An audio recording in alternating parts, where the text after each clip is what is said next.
မနေ့တုန်းကလှုပ်ထားတဲ့ West Sea စက်ပြလေးပေါ့နော်ဒါလေးကဒီနေ့ဆိုရင်သုံးလို့ရပြီသူက HP နဲ့လှုပ်ထားတဲ့အတွက်ကြောင့်မလို့24နာရီဆိုရင်သုံးလို့ရပြီ HP စက်ပြကကိုတိုက်လို့ရပြီပေါ့နော်တကယ်လို့မျက်နှာမှာသုံးချင်တယ်ဆိုရင်တော့တစ်ပတ်နှစ်ပတ်လောက်တော့ထားတာပြီပေါ့နော်သူကလေးလိုက်တော့ဒီလိုလေးရမှာဖြစ်ပါတယ်နော်သူကမိုးခွဲနဲ့မပြည့်ဘူးဆိုတော့ပပလေးပဲနော်ဒီမှာ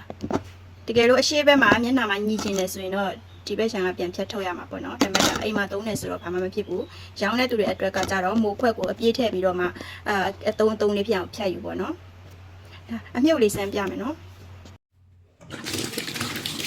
ဒါတော့ West နဲ့လောက်ထားတာဆိုတော့ West နဲ့စားအုံးစီနဲ့လောက်ထားဆိုတော့သူကအမြုပ်အကြီးကြီးတွေအများကြီးမရှိဘူးပေါ့နော်သူရဲ့အမြုပ်ကတော့ cream အမြုပ်လေးတွေပဲရှိမှဖြစ်ပါတယ်အသားရည်အတွက်အရန်ကောင်းတဲ့အမြုပ်လေးတွေပေါ့နော် cream အမြုပ်ဆိုတာကဒီမှာနော်သူကဒီလိုပုံစံလေးအမြုပ်ကြီးမရှိဘူးဒီလိုအမြုပ်သေးသေးလေးအမြုပ်မုံမလေးပြောမှာအမြုပ်စီလေးတွေပဲရှိတယ်ဒီလိုပုံစံလေး cream လိုမျိုးပဲနော်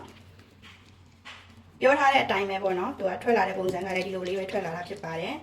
ဒီမှာနော်ရေချိုးရင်ပြောင်းတယ်နော်သူကအချိုးရဘူးမကတ်ဘူးနော်စပြခဲပုံစံအတိုင်းပဲရေချိုးလို့အဆင်ပြေတယ်ရှင်ပြုလုပ်နေကြတော့နောက်ထပ်ဗီဒီယိုလေးမှာတင်ပေးပါမယ်ရှင်